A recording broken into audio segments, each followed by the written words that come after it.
Ladies and gentlemen, welcome back to the channel. My name is Adam Narreau, and in this video, I'm doing something different. So I'm sure we all know someone that has a horror story in real estate. So I figured I'd do something new. I'm on the real estate subreddit right now, and basically I'm gonna look for an article, or excuse me, a post, and give kind of my reaction to it and my opinion on it. So hopefully we can both learn from other people's horror stories, which is unfortunate. But hey, I'm here to help you guys. So hopefully we can all learn together, and let's get into it. So I got this article right here, and they're asking if they should replace their buyer's agent. So we'll just go over it. So, hello, second-time home buyer here, relocating to Raleigh, North Carolina. I've had a few issues with my real estate agent, and I think I would have a bit more success with another agent. I don't think we are a good fit, but I would be willing to make that work. If she could find us a house, I don't think she cares to find us a house that we want. However, I like a list, so here it goes. All right, let's go. So, number one, when I gave her a list of 17 potential homes on a weekend trip, she only showed us 2 from my list. The remaining 3 were her choices. I assume the other projects were worn down, pending, under contract, or in a bad neighborhood. They weren't. Let's jump into that right there. So number one, this happens quite a lot. So when I have buyers that I'm working with, they'll do the same thing. They'll send me a bunch of homes, and then from there, I have to reach out to the other agents on the other side to see when we would be able to actually go see that home.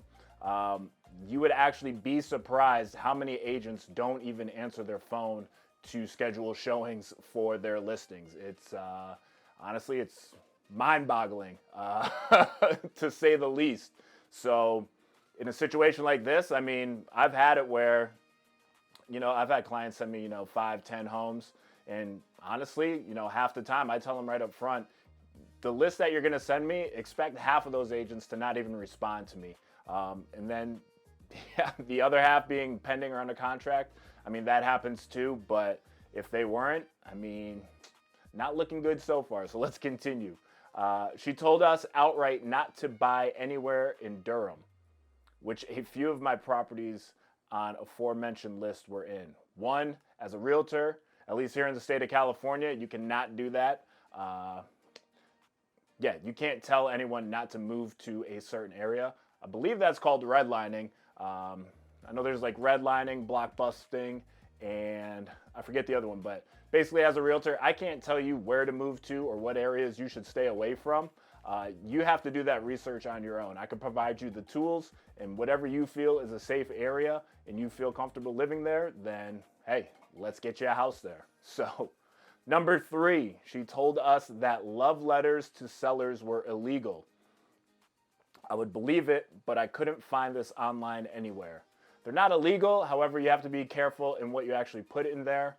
You have to keep it very broad.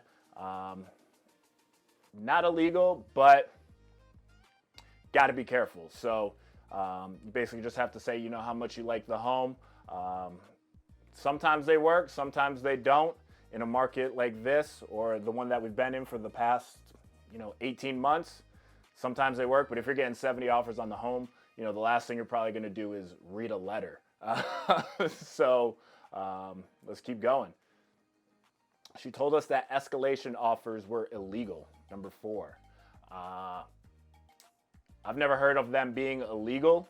First of all, this isn't going to be legal advice, so you're definitely going to want to do your own research on what is legal and illegal.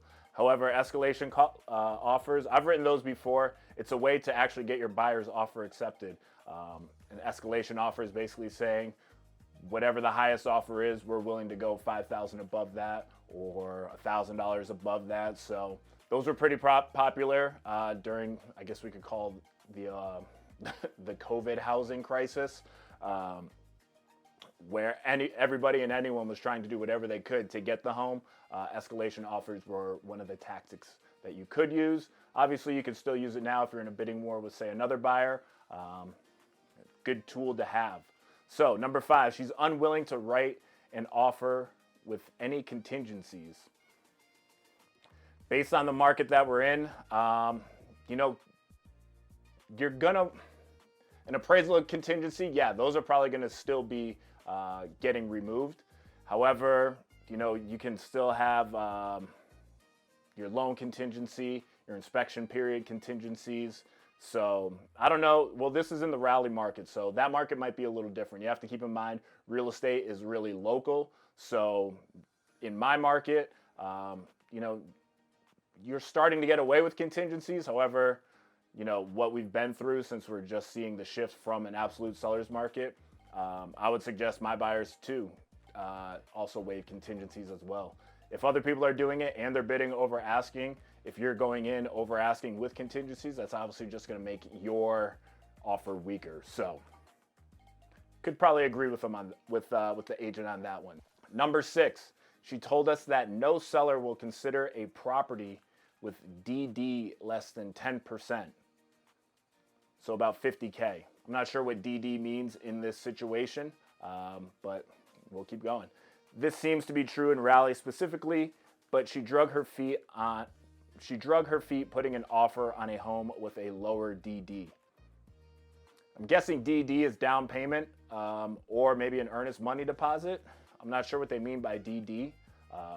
DD is usually due diligence, but if let's just say it's an earnest money deposit, however that market is over there, that might be one of the ways where if you do put down a higher earnest money deposit, you could get your offer accepted.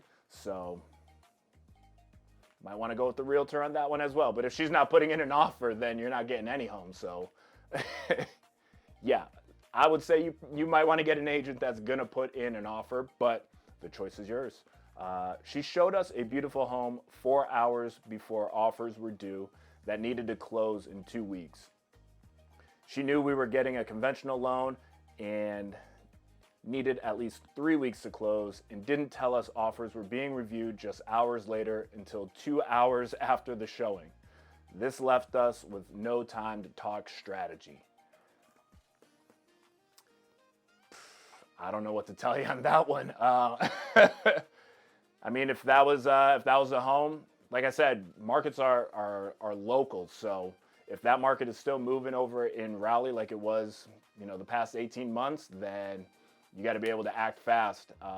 In this case, the lender, you got to put a lot of pressure on your lender at that point. 3 weeks, that's 21 days. 14 days, that would be tough. You might be able to put a clause in the contract to where if you go over the 14 days, you might be able to offer more funds to the seller. There's a lot of ways you can work a deal out. So even though they needed 2 weeks, you might have been able to get away with the 3 weeks. It's only a week. I don't know how crucial that was to getting an offer accepted. But this is information you're definitely going to want to know, and I don't know why that realtor didn't tell you. So let's just see. Let's see what they said. I don't think she is being malicious. I think she is just not that great. In the market in Raleigh, I don't think I'll get a home that I like if I don't have a great realtor. We signed the typical buyer's agreement, we signed the typical buyer's agent contract prior to our first offer. So I don't even know that I have any options. I'm considering reaching out to a broker and asking if I could switch to another agent in the company. Yeah, that's tough. You definitely want to make sure you have a strong agent working on your side. Look, it's pretty easy. I'm going to be honest with you. It's pretty easy to get a real estate license. However, just having a real estate license, that's basically just the key to the door. What you do with that after, you don't have to sell any homes, or you could go sell 150 homes a year. It's the choice is yours. So, yeah, that's a tough situation. If I'm the buyer, I'm probably looking for a new agent. However, signing the buyer's broker's agreement, that could be tough to get out of. But yeah, that's a bad situation. So that's why you definitely want to do your research on the realtor that you do choose to represent you in the purchase of your home. I know a lot of people have their real estate license. Pretty much everybody knows a family member that has a real estate license. So just because they have a license doesn't mean they're actually a great realtor. Like I said earlier, what you do with the license is what matters. Just having one, that's they're a dime a dozen, you know? So you want to make sure you have a realtor that knows what they're doing and they can represent you properly in the transaction of purchasing your home. It's quite a big deal. If you like this video, please hit the like button. If you want to see me do more videos like this, I think I kind of like doing these. It's a little more laid back, a little more just off the cuff. And, you know, we can all learn from this. So this video, make sure you pick the right realtor to represent you. Do your research. So with that being said, my name's Adam Narreau, and I will see you in the next one.